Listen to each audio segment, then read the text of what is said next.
En 1955, un économiste nommé Victor Lebeau a écrit une phrase qui aurait dû terrifier tous ceux qui l'ont lu. Il a dit « Notre économie extrêmement productive exige que nous fassions de la consommation un mode de vie, que nous transformions l'achat et l'utilisation de biens en un rituel, que nous recherchions notre satisfaction spirituelle, notre satisfaction de l'ego dans la consommation. » Il ne dit pas que nous espérons que les gens achètent plus de choses.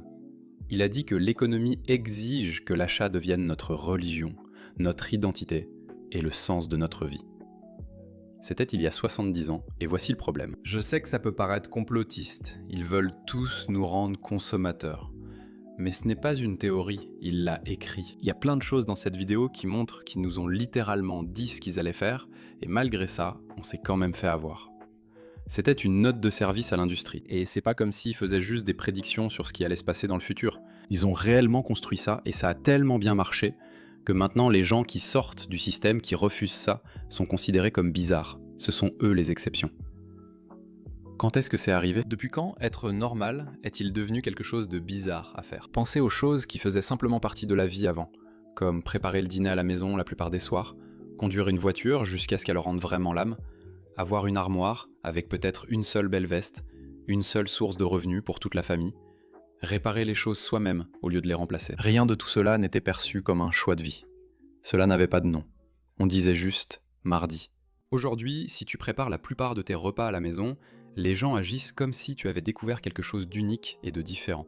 Comme si tu avais une compétence incroyable pour cuisiner, pour te nourrir toi-même. Si tu conduis une voiture de 15 ans qui a 240 000 km au compteur, mais qu'elle fonctionne encore parfaitement, on considère maintenant que tu es à la traîne dans la vie. On te demande « quand est-ce que tu vas changer de voiture ?» On pense que tu ne réussis pas. C'est au point où, si tu n'achètes pas de nouveaux vêtements tout le temps, et que tu portes simplement les mêmes habits, que tu trouves quelques vêtements que tu aimes, et que tu les portes tout le temps, les gens associent maintenant ça à un type de personnalité. C'est carrément devenu un trait de personnalité. C'est même un hashtag. Des millions de personnes choisissent de ne plus surconsommer. Sur TikTok, la tendance la plus suivie s'appelle Under Consumption Core. L'intérêt pour ce sujet a bondi de 4000% en un an. Les gens comprennent qu'ils sont devenus le produit et choisissent de s'en éloigner. Et tout ce phénomène Under Consumption Core, au fond, qu'est-ce que c'est ? C'est utiliser ce qu'on possède déjà. C'est porter les mêmes vêtements plusieurs hivers et garder son vieux téléphone car il marche. Le New York Times a décrit cela comme présenter le fait de n'acheter et de n'utiliser que ce dont on a besoin comme quelque chose de romantique. Et je cite ici, « Être normal est désormais à la mode ». Et j'ai l'impression que tout est résumé en 5 mots. Nous nous sommes tellement éloignés de la norme que revenir à la norme donne l'impression d'une rébellion. Être en bonne santé paraît extrême, c'est radical pour beaucoup. Je sais que ce n'était pas un hasard. Je pense qu'on nous avait prévenus, mais qu'on y est allé quand même. Je vais maintenant partager des choses assez troublantes. Si je vous disais qu'un groupe de personnes s'est réuni pour planifier la transformation de la société en une bande de consommateurs, pour nous pousser à acheter des choses afin de nous sentir épanouis ou heureux, vous lèveriez les yeux au ciel ou penseriez au moins que c'est un peu une théorie du complot. Mais ce mémo de Lebeau que j'ai lu au début n'était pas le seul. Il y en a beaucoup d'autres à ce sujet. Voici ce que la plupart ignorent. L'idée d'un consommateur, d'une personne dont le rôle principal dans l'économie est d'acheter sans cesse, ce n'est pas quelque chose d'ancien. Pendant longtemps, agir à l'inverse c'était préférable. Frugalité et économie étaient normales, essentielles à la survie. C'était la façon de vivre. On faisait durer les choses, parce que les faire durer, c'était littéralement une question de survie.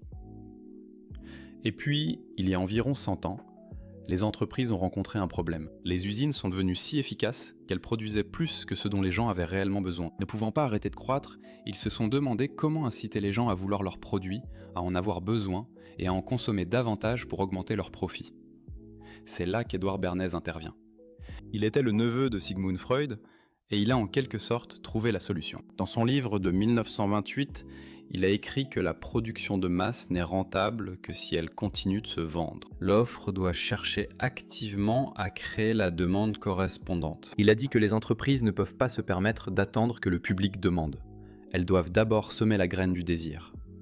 Il ne vendait pas des produits aux gens, il leur vendait des émotions. Il leur vendait la liberté, le statut, l'identité. Et ensuite, il associait simplement un produit à ce sentiment. Il a même réussi à inciter une génération de femmes à fumer en appelant les cigarettes des flambeaux de la liberté, ce qui leur a permis de détruire à peu près 2 fois plus de vies. Voilà la puissance de ce genre d'influence. Et ce qui me frappe, c'est que Des gens nous ont prévenus très bruyamment à ce sujet tout le temps. C'est comme si tout déclinait lentement. En 1957, un journaliste nommé Vance Packard a écrit un livre intitulé « La persuasion clandestine ». C'est devenu une sensation nationale et il a révélé comment les publicitaires avaient commencé à utiliser la psychologie, en fait la psychologie freudienne, pour creuser dans les peurs et désirs inconscients des gens et les utiliser pour vendre. Il a exposé 8 besoins émotionnels qu'il cible. La sécurité, l'assurance de sa propre valeur, l'ego, un sentiment de pouvoir, un sentiment d'immortalité. Et ils ont compris que si un produit promet l'un de ces besoins, les gens se sentiront obligés de l'acheter. Sur ma chaîne, je parle d'économiser et de construire une vie plus simple et satisfaisante. Mais votre argent pourrait fructifier encore plus. Démystifions 2 idées reçues avec le sponsor d'aujourd'hui, Mintos. Premier mythe, les actions sont le seul moyen de faire fructifier vos économies. L'indice américain S&P 500 a chuté de près de 19% en 2025, c'est très stressant. Deuxième mythe, les placements à revenus fixes sont compliqués et ne s'adressent pas aux investisseurs particuliers. Les deux sont faux. Les placements à revenus fixes sont faciles d'accès et le marché européen a doublé, passant de 2 000 milliards d'euros à 4 000 milliards d'euros en 5 ans. C'est là que Mintos entre en jeu. Mintos vous permet d'investir dans des prêts, des obligations et de l'immobilier en quelques clics seulement.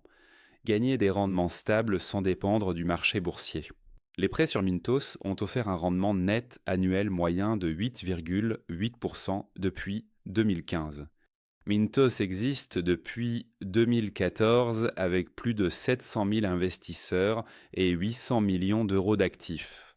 Commencez à investir avec seulement 50 € et optez pour une gestion entièrement automatisée ou prenez le contrôle total. Scannez le code QR ou cliquez sur le lien dans la description pour obtenir votre bonus de bienvenue exclusif. Commencez à investir dès aujourd'hui sans les hauts et les bas du marché boursier. Essayez Mintos. L'exemple le plus fou selon moi reste ce chercheur, Ernest Ditchar. Vous n'allez pas en croire vos oreilles. Dans les années 50, les entreprises peinaient à vendre des préparations instantanées pour GATT aux femmes au foyer. Ditcher a alors organisé un groupe de discussion avec des femmes et a constaté qu'elles ressentaient de la culpabilité. Elles pensaient tricher en utilisant un mélange à gâteau tout prêt, comme si elles ne prenaient pas soin de leur famille. Pour y remédier, il a modifié la recette pour qu'on ajoute un vrai œuf au mélange, demandant ainsi un petit effort. Ajouter cet œuf donnait l'impression d'un vrai effort et d'avoir vraiment accompli quelque chose. Encore une fois, on revient à une question de ressenti, et les préparations pour gâteaux instantanés ont vraiment décollé, simplement parce qu'elles vous demandaient de faire un peu plus de travail. C'est dire à quel point ça va long. Comme pour les préparations pour gâteaux, ils évitent que vous culpabilisiez d'utiliser un mélange instantané. Ce n'est qu'un exemple parmi des centaines de milliers. Quand vous ressentez cette attirance, l'impression que ce que vous avez ne suffit pas et que les autres montent en gamme pendant que vous restez derrière, ce n'est pas un hasard, ni un défaut personnel. C'est le produit. C'est ce sur quoi ils ont passé 100 ans et dépensé 1000 milliards de dollars par an pour apprendre à fabriquer dans votre tête. Cette nouvelle normalité qu'ils nous ont vendue est coûteuse, pas seulement en argent, même si c'est aussi le cas. Si on regarde littéralement la chose la plus simple au monde, manger. Préparer un dîner basique à la maison vous coûte environ 4 à 7 dollars par personne. Ce même repas à emporter ou en formule va vous coûter 10, 15, 20 dollars. Et si vous allez encore plus loin et que vous vous faites livrer quelque chose, cela peut être environ 5 fois plus cher que de préparer la même chose à la maison. Et on ne parle pas d'un petit plaisir occasionnel. Nous réorganisons toute notre vie autour du fait de ne pas cuisiner, autour de la facilité, autour de l'idée que votre temps est bien trop précieux pour passer 20 minutes à préparer à manger. Alors à la place, vous travaillez des heures supplémentaires, vous payez quelqu'un d'autre, plus les frais de livraison, plus les frais de service, plus un pourboire juste pour avoir un repas, et vous aurez de nouveau faim dans 4 ou 5 heures. Et c'est la même histoire pour tout. Votre placard est probablement plein, et pourtant vous avez l'impression de n'avoir rien à vous mettre. Les mensualités de la voiture n'en finissent jamais. Dès que vous l'avez remboursée, vous ressentez ce besoin d'en changer pour une nouvelle. Il y a les abonnements que vous pensiez avoir. En moyenne, une personne dépense plus de 200 dollars par mois en abonnement, mais elle pense n'en dépenser que 80. Cette nouvelle normalité nous fait perdre de l'argent de multiples façons, et nous y sommes devenus insensibles. Avant d'expliquer comment cela influence réellement les choix de vie de la plupart des gens, jusqu'au nombre d'enfants qu'ils ont, je veux parler d'une facture que la plupart des gens ne remettent jamais en question. Et c'est leur facture de téléphone. Pour beaucoup, 60, 80, 100 dollars par mois, ce n'est qu'une ligne sur le relevé qu'ils ignorent. Ça tombe, on paie sans y penser. Je faisais pareil. Et c'est l'une des raisons pour lesquelles j'ai en fait collaboré avec Telomobile, le sponsor de cette vidéo. Telomobile commence à seulement 5 dollars par mois et va jusqu'à 25 $ par mois pour l'illimité. Et c'est sur le plus grand réseau 5G d'Amérique. Et il n'y a pas tous ces pièges que toutes les grandes entreprises dont vous voyez les publicités imposent. Il n'y a pas d'engagement de 2 ans, il n'y a pas de contrat. Vous pouvez changer de forfait le mois prochain. Quelle idée novatrice. Et toujours le plus grand réseau 5G d'Amérique. C'est pas comme si vous aviez une patate à tenir contre votre oreille, ça fonctionne tout simplement, mais c'est beaucoup moins cher. Et vous pouvez commencer à partir de 5 $ par mois. Vous pouvez créer votre propre forfait. Vous pouvez choisir combien de minutes vous voulez. Texto, données, payez uniquement ce que vous consommez. Le partage de connexion et les appels Wi-Fi sont gratuits. Appels internationaux vers plus de 60 pays inclus. J'ai l'impression que c'est un forfait téléphonique qui équivaut à cuisiner à la maison. C'est pas forcément sophistiqué, mais ça vous fait économiser beaucoup d'argent et c'est tout aussi bien, voire mieux. Franchement, qu'est-ce qu'on attend? Un forfait mobile qui ne vous rend pas fou. Parlez-moi. Ils ont 4,5 étoiles avec 14 000 avis. Vous pouvez créer votre propre forfait sur tello.com. Il y a un lien dans la description ci-dessous. Merci à Tello d'avoir sponsorisé cette vidéo. Franchement, c'est évident. Les choses deviennent plus sérieuses car il ne s'agit plus seulement de nos affaires. Le coût de la normalité influence nos choix majeurs. J'échange souvent avec des personnes souhaitant qu'un parent reste à la maison pour passer plus de temps avec leur enfant. Ou peut-être ont-ils 1 ou 2 enfants et aimeraient en avoir un autre, mais décident en silence qu'ils ne peuvent pas, uniquement à cause de l'argent. Ce mode de vie devenu normal coûte tellement cher que, même à 2 salaires, beaucoup peinent à s'en sortir. Pour la plupart, il semble impossible qu'un parent reste à la maison avec les enfants. Pendant la majeure partie de l'histoire, une personne travaillait tandis que l'autre restait à la maison pour élever les enfants et s'occuper des tâches domestiques. Le mode de vie traditionnel en quelque sorte, pendant la majeure partie de l'histoire. Et une des raisons pour lesquelles c'était possible, c'est parce qu'ils avaient besoin de moins. La maison était nettement plus petite. Si vous regardez la superficie moyenne des maisons il y a 100 ans par rapport à la superficie moyenne aujourd'hui, oui, les prix sont beaucoup plus élevés maintenant. Mais c'est aussi parce que la superficie est bien plus grande. On croit qu'il nous faut une grande maison pour exister, non ? Les dîners étaient faits chez nous, sans dépenser plusieurs centaines de dollars par mois en abonnement. Il n'y avait pas constamment de nouveaux produits à acheter. Je ne dis à personne comment vivre. Si les 2 partenaires veulent travailler, c'est super. Si tu aimes ton travail et que tu veux vraiment travailler, 80 heures par semaine ou 60 heures par semaine, vas-y, fais ce que tu veux. Mais je pense qu'il est important de se demander, est-ce vraiment ce que nous voulons? Ou bien sommes-nous en train d'être piégés dans ce nouveau mode de vie? Est-ce que quelqu'un l'a choisi pour nous il y a longtemps, sans jamais nous dire qu'il y avait une autre option? Parce que c'est ce que tout le monde autour de nous fait. Et très rapidement, avant qu'on arrive aux choses vraiment croustillantes, si tu trouves ça utile et que tu veux soutenir un peu cette rébellion du zéro achat, n'hésite pas à mettre un like ou à laisser un commentaire. Ça a vraiment un impact significatif sur la performance de la vidéo, donc merci. En ce moment, quelque chose est en train de changer. Et c'est la même chose qu'on a vu dans la dernière vidéo. C'est plus important que je ne le pensais. La rébellion du zéro achat n'a jamais vraiment consisté à ne rien acheter. J'ai l'impression que ce n'était que la surface. Sous la surface, les gens cherchent quelque chose de plus ancien. Ils essaient en quelque sorte de retrouver ça. Être normal sans jugement.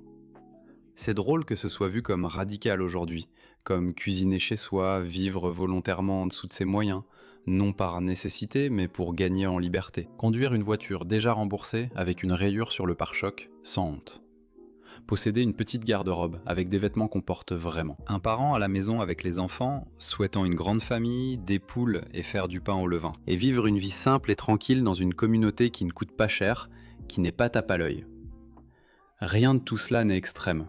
C'est normal, c'est la normalité d'avant, avant qu'ils ne le corrompent. Mais je pense qu'une grande partie de la raison pour laquelle c'est devenu comme un mouvement ou une tendance, ou que cela semble rebelle, c'est parce qu'ils ont littéralement passé les 100 dernières années à nous en convaincre. La seule façon d'obtenir le bonheur, la seule façon d'être épanoui, la seule façon de profiter de notre vie, c'est par les possessions, par les objets, par le statut, par le titre de votre poste, par la voiture que vous avez, la maison où vous vivez, les vêtements que vous portez. Alors qu'en réalité, cette ancienne normalité d'avoir la liberté, d'avoir de la clarté, d'avoir assez sans excès pour la plupart des gens, est bien plus épanouissante. Ce ne sont pas que des minimalistes ou des fanatiques du budget qui font ça.